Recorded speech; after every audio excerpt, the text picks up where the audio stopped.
My daughter sent me to a hotel for her in-laws, to stay in my own room.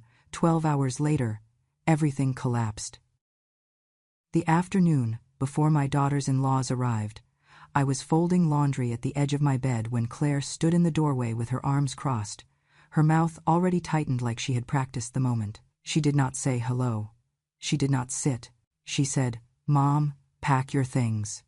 The sentence landed without emotion, like a receipt being read aloud. I looked up at her, still holding one of her son's socks, and I asked, quietly and honestly, "Where am I supposed to sleep?" She exhaled through her nose as if I had asked something selfish. "A hotel," she said. "My in-laws are coming. I am not making them sleep on a sofa. You understand, right?"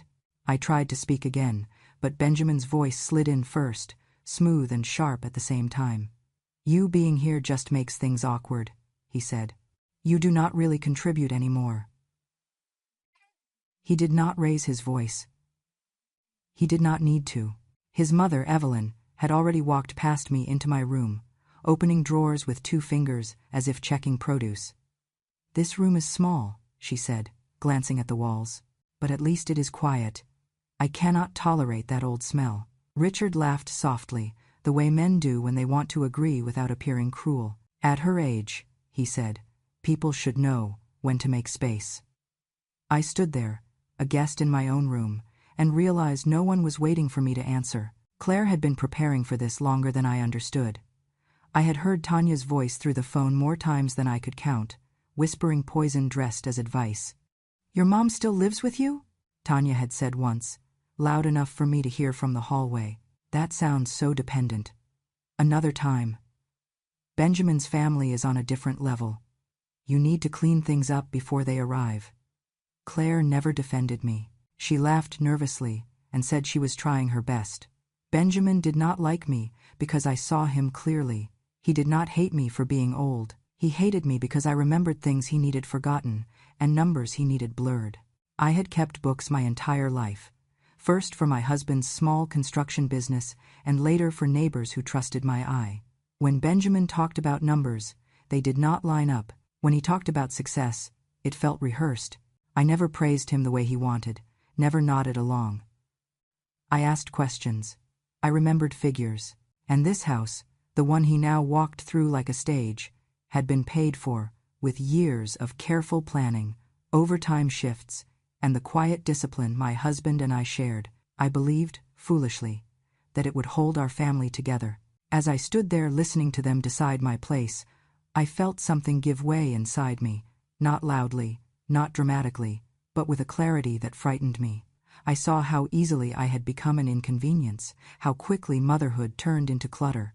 About 200 words into this moment, when my hands began to shake and I realized I was being erased while standing upright. I want to pause just long enough to say this to you, listening now.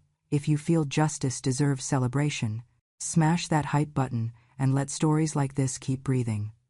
Let them echo far, far away. Your support helps us bring understanding and love to those who deserve it. Thank you so much.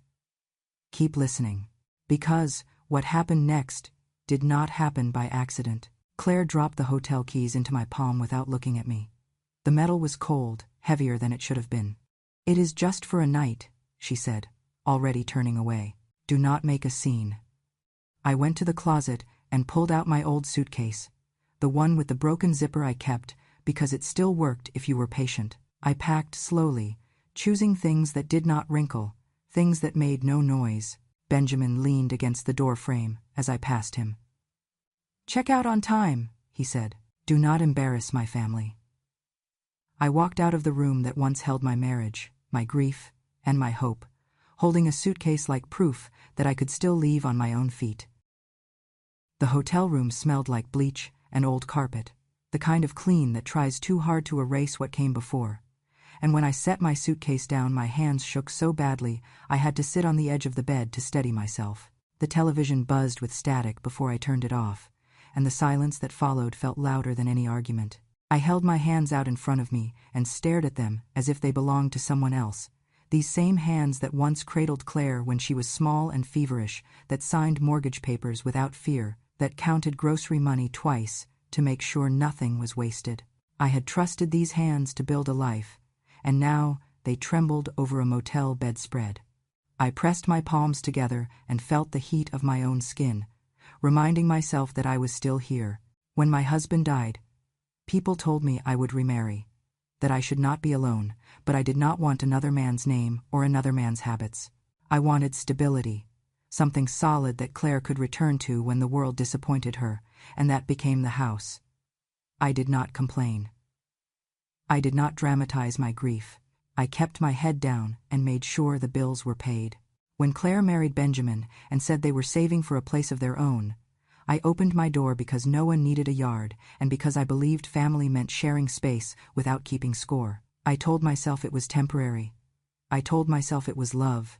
I noticed the numbers long before I noticed the cruelty. Contracts that were too polished, materials billed at prices that shifted without explanation, expenses labeled as client dinners that happened too often to be coincidence. I had spent my life balancing columns, and imbalance has a sound if you know how to listen. I asked questions gently, the way a mother does when she does not want to bruise pride. Benjamin smiled and talked faster, and Claire asked me later why I was always so suspicious. I learned to keep my thoughts folded away, because I was afraid that if I pushed, Claire would push back, and if she pushed back, the marriage might crack, and if the marriage cracked, Noah would pay for it. So I swallowed words that burned. I told myself endurance was a form of strength. What I did not understand then was that silence can turn into permission. Claire began to see me not as support but as weight, something she carried because she had always carried it. Every time she looked at me, she saw the childhood she wanted to outgrow, the years after her father died when money was counted and trips were postponed. She saw how much I had done and how little she felt she had earned on her own, and instead of gratitude, that debt made her angry. Benjamin fed that anger carefully, never loudly. He would say things like, "Your mom always makes you feel like you owe her," or "We will never be our own family if she is always here watching." And Claire would nod, relieved to hear her resentment named as reason. I was not just poor to them. I was proof of something they wanted to forget. Sitting there in that room, I realized how often I had chosen quiet because I believed it was kinder. I had believed that love meant absorbing damage so others could remain intact. But kindness that requires you to disappear is not kindness at all. It is erasure dressed up as sacrifice. I lay back on the bed and stared at the ceiling, thinking about all the times I had laughed off comments, all the dinners where I cleared plates before being asked, all the small ways I had shrunk to make their lives smoother. Around midnight, my phone buzzed on the nightstand, the sound sharp enough to make me jump. It was a message from Claire. "Come back early tomorrow," it read. "Do not hang around the house. They will be uncomfortable." I read it twice, then a third time, waiting for something softer to appear between the lines, some hint that she missed me or worried about me. But there was nothing, just instruction. I whispered to the empty room, "I am her mother," and the words sounded strange, like a language I had almost forgotten how to speak. The first 2 hours after midnight passed without mercy, my body doing what it had always done when it thought it was safe to finally break. I cried into the pillow without sound, not because I was brave, but because I had learned how to make grief efficient. Then the crying stopped as suddenly as it began, leaving behind a numbness that felt almost useful. I went into the bathroom, splashed water on my face, and looked at myself in the mirror the way I used to before difficult meetings, steady and unsentimental. I sat back down on the bed and told myself that whatever happened next would be faced awake. By the third hour, I opened my suitcase, not to unpack clothes but to reach the thin folder I always carried with me, the one Claire used to tease me about, saying I lived like a traveling file cabinet. Old habits die slowly, especially when they once kept you alive. Inside were folded letters, bank notices, and copies of documents I never threw away because I did not trust memory alone.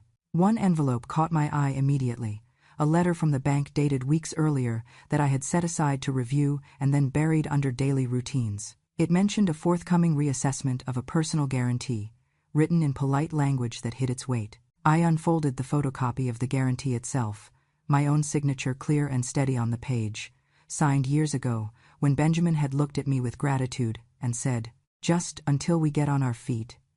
I realized how close that reassessment date was, how much depended on my silence. Hours 5 and 6 arrived with the gray light of early morning creeping around the edges of the curtains. I sat on the bed and called Darlene, my neighbor for over 20 years, the woman who had brought soup when my husband died and never once asked when I planned to move on. My voice shook when I finally said it aloud. They put me out of my own room, I told her. They sent me here so his parents could sleep in my bed. There was a pause on the line, not because she doubted me, but because she was choosing words carefully. Ash, she said, firm and warm at the same time, you are not trash, and anyone who treats you like it is telling you exactly who they are. I felt something inside me straighten at that sentence, like a spine remembering its job. By the 7th hour, I was dressed and sitting at the small desk by the window, phone in hand, rehearsing what I needed to say. I called Mr. Whitaker at the bank, the same man who had handled our mortgage years ago and had shaken my hand with respect because he knew I understood numbers. He recognized my voice immediately. I asked him, calmly, what would happen if I withdrew my personal guarantee. He did not dramatize his answer. He explained that it would trigger a comprehensive review, that credit lines could be frozen pending verification, that it would not collapse a business overnight, but would expose any weakness already present. I thanked him and ended the call, my heart beating steadily now, not fast, not slow. This was not revenge. This was cause and effect. At the 9th hour, I called attorney Marcia Klein, the woman who had handled my husband's estate and who had once told me I was too forgiving for my own protection. She listened as I explained what had happened, her silence filled with understanding rather than shock. Are you ready to stop shielding them? She asked. The question was not legal. It was moral. I thought of Claire's message, of being instructed not to exist in my own home. Yes, I said, I am. The last 3 hours were not dramatic. They were methodical. I spread papers across the bed, old emails Benjamin had asked me to keep, receipts he said might be needed later, invoices that never quite matched deliveries. Nothing was stolen, nothing was altered. These were things I had been trusted with because I was invisible, because no one believed an old woman would ever use what she knew. I organized them into neat stacks, the way I always had, each document a small truth that had been waiting patiently. When everything was ready, I signed the request to withdraw my guarantee. My hand trembled for a moment, not from fear but from the weight of finality, and then it steadied. I felt no rush of triumph, only a quiet clarity. They were sleeping in my bed while I woke up. Morning arrived without ceremony, and by the time the sun reached the thin curtains of the hotel room, my phone was already in my hand. Mr. Whitaker called just after 8, his voice careful, professional, the way it gets when consequences are no longer hypothetical. He told me the request had been logged, that the review process would begin immediately, and that Benjamin would be notified. I did not interrupt him. When he finished, I said only, "Then it is time." I hung up before he could soften it, because I did not need comfort. I needed accuracy. I dressed slowly, choosing calm over speed, and watched my phone light up with a message from Claire. "Are you back yet?" she wrote. "Do not make noise. Please." There was no apology, no question about how I slept, only instruction wrapped in politeness. I did not reply. I let the silence stretch, not to punish her, but because I was no longer obligated to manage her comfort. That quiet space, the unanswered message, was the first boundary I had drawn in years, and it felt unfamiliar but right. At the house, everything looked peaceful from the outside. Curtains were open. Cars were parked neatly. I imagined Evelyn sipping coffee at my table, imagined Richard reading the paper in my chair. Inside, however, the system had already begun to shift. A credit line marked "Hold for Review" may sound small to people who have never relied on one, but to a business built on timing and cash flow, it is a held breath that does not release. A payment scheduled to clear that morning did not. An invoice that Benjamin expected to disappear remained stubbornly present. These were not punishments. They were questions. Benjamin felt it before he understood it. He always did. His confidence relied on momentum, on things moving fast enough that no one looked too closely. When the call came from accounting, he snapped at them. When the second call came, he blamed the bank. By the third, His voice found Claire. "Can you keep your mother under control?" he hissed, not caring who heard. "If she messes this up, everything falls apart." Claire tried to calm him, tried to explain that I was not even there. But panic does not listen to reason, and Benjamin's anger needed a target. I arrived quietly, my suitcase still in the trunk of Darlene's car, and stepped into the living room just as Benjamin's phone rang again. This time, he did not smile when he answered. He stepped away, lowering his voice, but there was no hiding the words that followed. "We need additional documentation," the voice on the other end said, loud enough for Evelyn to hear. "Effective today." Benjamin's face drained of color, his mouth opening as if he had forgotten how to speak. Evelyn looked at him, then at me, confusion turning sharp as recognition. She had thought I would stay out of sight. I did not gloat. I did not raise my voice. I stood there, hands folded, watching the consequences of decisions unfold at their natural pace. Richard cleared his throat and asked what was going on, his tone less amused than the day before. Claire looked at me then, really looked, as if seeing me for the first time without the filter of embarrassment. "What did you do?" she whispered. I answered honestly. "I stopped holding things together," I said. "That is all." The room filled with a different kind of silence. Not the kind that erases, but the kind that reveals. Evelyn's eyes narrowed, her posture stiffening as she recalculated. Benjamin ended the call and stared at the floor, already running numbers in his head, already understanding how thin the margin had been. No one accused me of lying. No one asked for proof. They all knew, in their own way, that this house had been standing on borrowed balance. I did not feel triumph as I watched them struggle to regain footing. I felt something steadier, something closer to relief. For years, I had believed that keeping the peace required me to absorb every shock. That morning taught me otherwise. I had not pushed them. I had simply stepped aside. I did not learn how to read numbers from Benjamin. I learned it from survival. Before my husband ever owned his small construction company, I kept the books because we could not afford mistakes. Every receipt mattered. Every decimal told a story. When he trusted me with the ledgers, he said it was because I remembered what money felt like when there was not enough of it. I taught Claire the same way, at the kitchen table, showing her how to balance a checkbook before she was old enough to drive, telling her that money was not power but responsibility. When Benjamin first came around, polite and eager, I recognized the signs early, not of crime, but of comfort with bending edges. Numbers rounded where they should not. Timelines shifted to look cleaner. I noticed because I had spent a lifetime noticing. At first, I corrected him gently.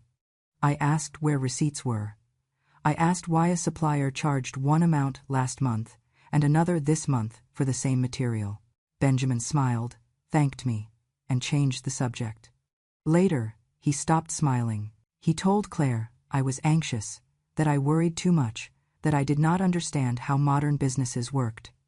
Claire believed him because believing him was easier than believing her mother was right again. So I stepped back. I told myself it was not my business. I told myself love meant restraint. I told myself I would rather be quiet than be the reason my daughter's marriage cracked. When I spoke to Marcia again, after the bank calls and the long night of sorting papers, she did not rush me.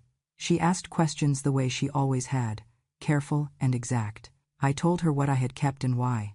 I told her I had not searched for anything new, had not taken a single document that was not already in my possession. "You understand," she said slowly, "that once you stop protecting them, this may burn everything down."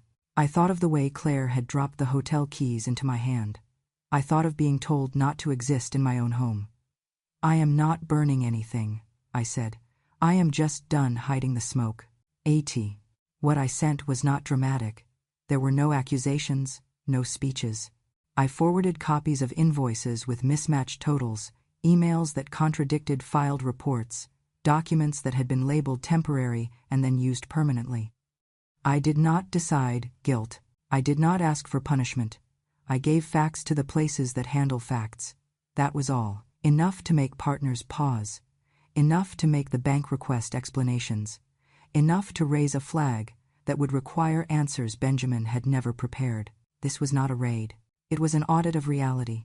Claire called that afternoon. Her voice was already broken before she said hello.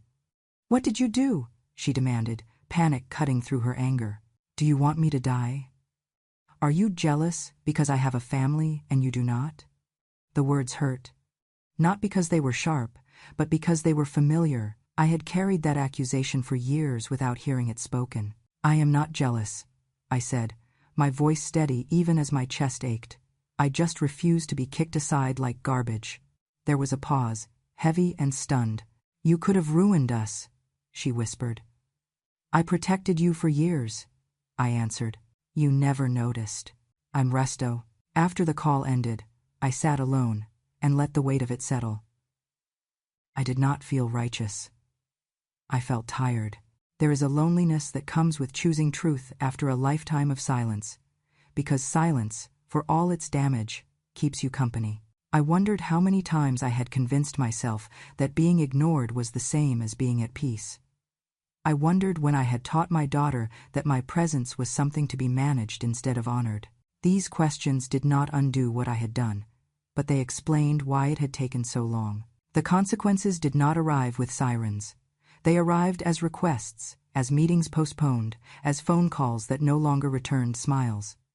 Partners asked Benjamin for clarification. The bank asked for documentation. The tax office opened a review. Each step followed another with the patience of procedure. I was not at the center of it. I was simply no longer standing in the way. When Claire came by later that evening, her eyes swollen, she did not apologize. She asked if there was any way to stop it. I told her the truth again. "I cannot stop what I did not start," I said. "I only stopped pretending it was not there." End quote.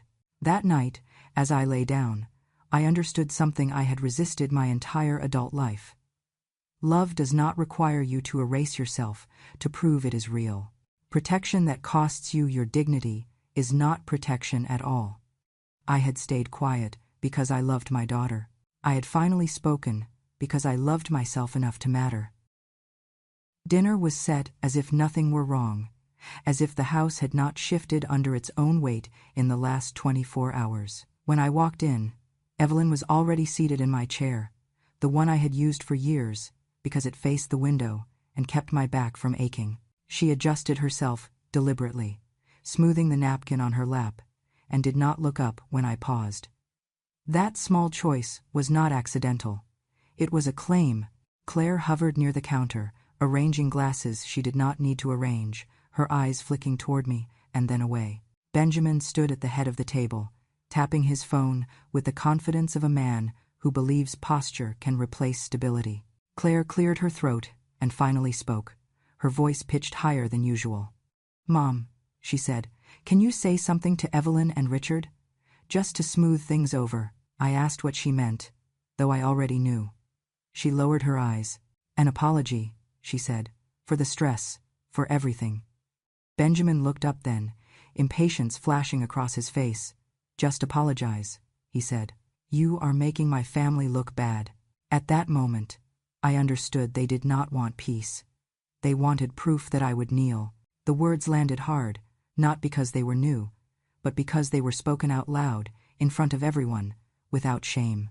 Evelyn lifted her chin and examined me with the polite interest one gives a stain that will not come out.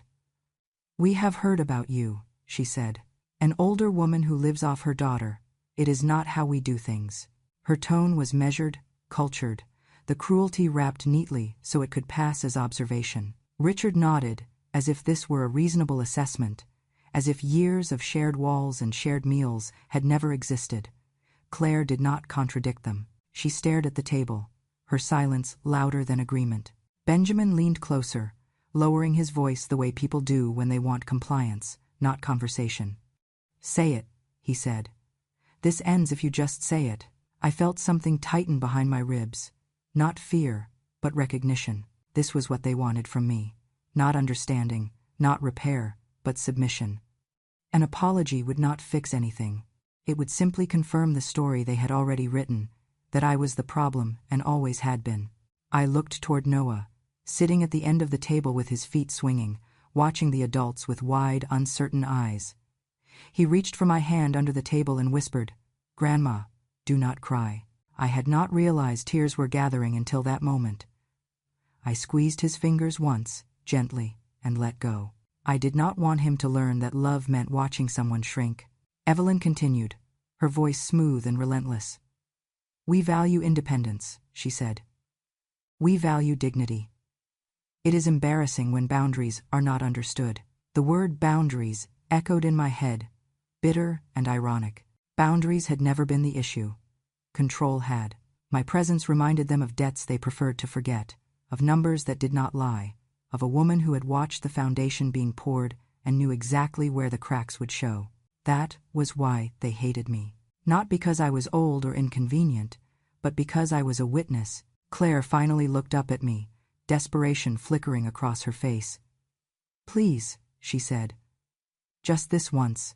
In her eyes I saw a child again, the girl who had wanted to fit in, who had learned early that survival sometimes meant choosing the side with the louder voice.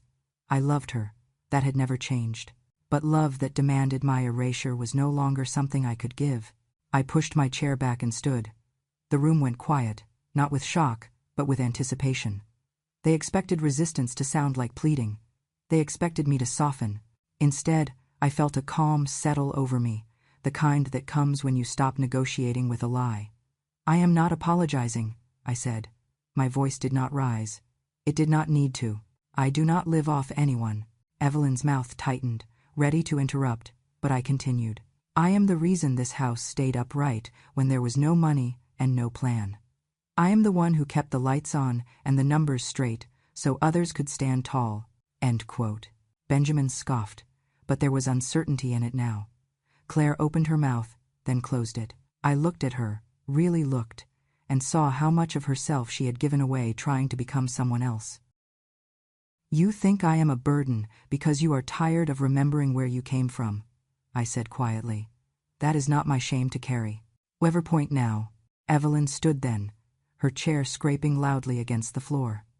"You are being dramatic," she said. "This is not your house."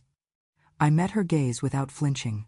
"It is the house I held together," I replied, "and I will not kneel in it." The word hung in the air, heavy and final. No one spoke. Even Benjamin seemed unsure what to say next. I picked up my coat from the back of the chair and turned toward the door. Noah stood and ran to me, wrapping his arms around my waist. "I love you," he said into my sweater. I kissed the top of his head and whispered that I loved him too, that I always would. Then I straightened and walked out, my back steady, my steps unhurried. Behind me, the house remained full of people who believed power came from forcing others to bend. Ahead of me was a quieter space, one where I no longer had to prove my worth by enduring humiliation. I had not apologized. I had not bowed, and for the first time in years, I did not feel small walking away. The collapse did not announce itself with shouting or flashing lights. It moved the way truth usually does, quietly and then all at once.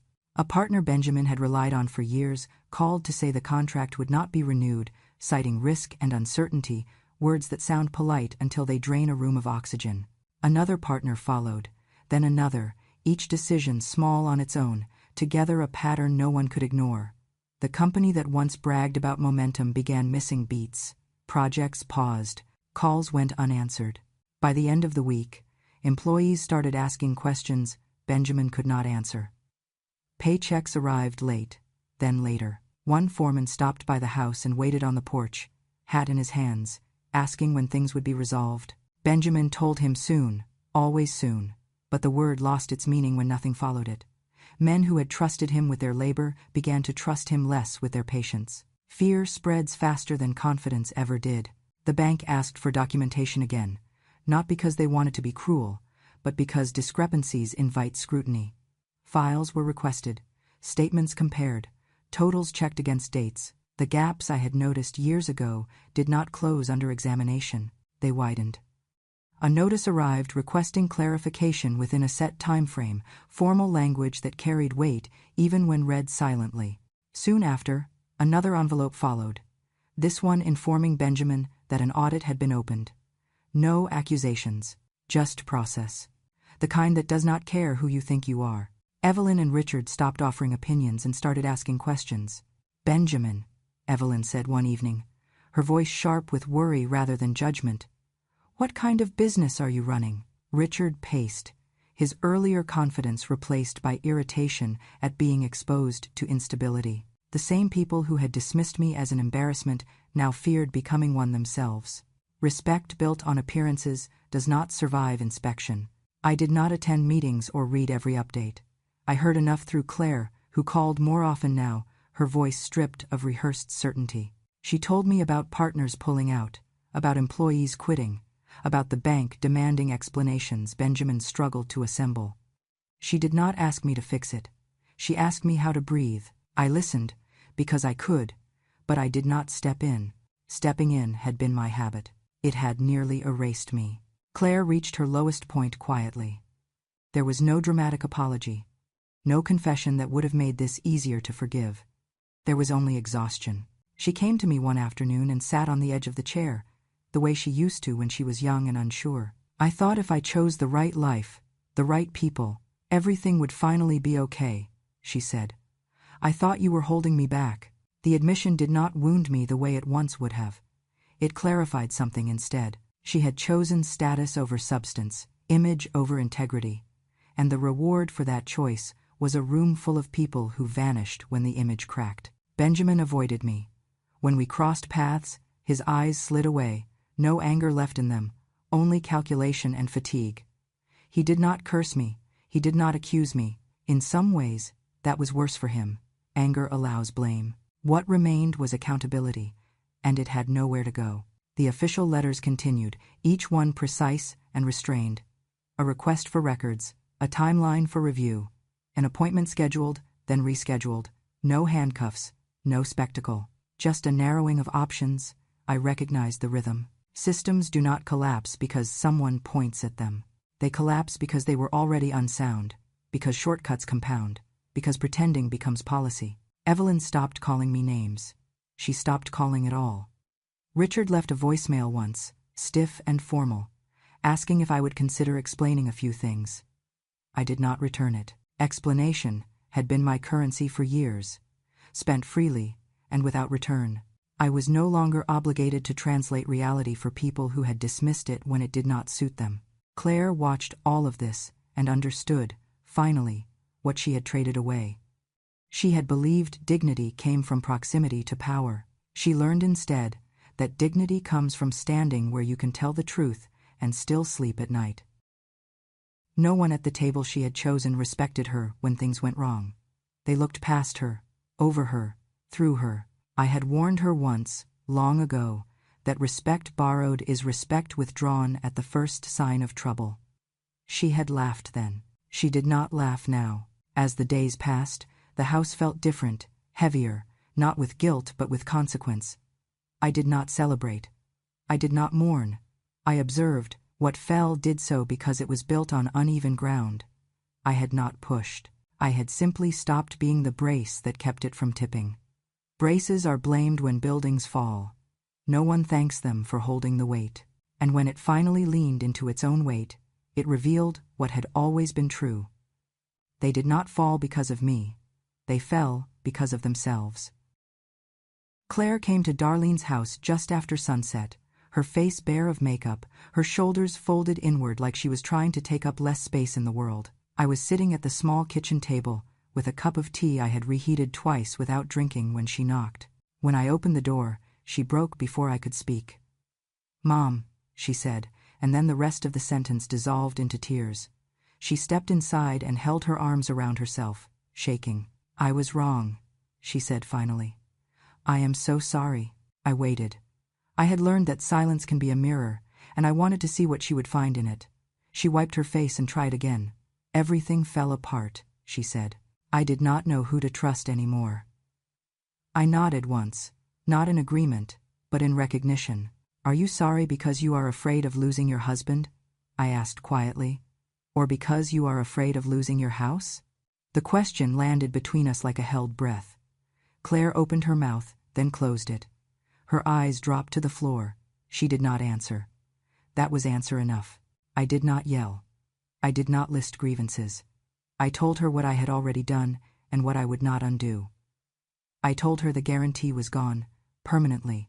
I told her I would not step back into a role where my worth depended on how useful I was to someone else's comfort. I am not punishing you, I said. I am choosing myself. She nodded slowly, absorbing words she had never expected to hear from me. She asked if there was anything she could do. I told her there was. Tell the truth, I said, to yourself first. I told her I loved her, because that was true.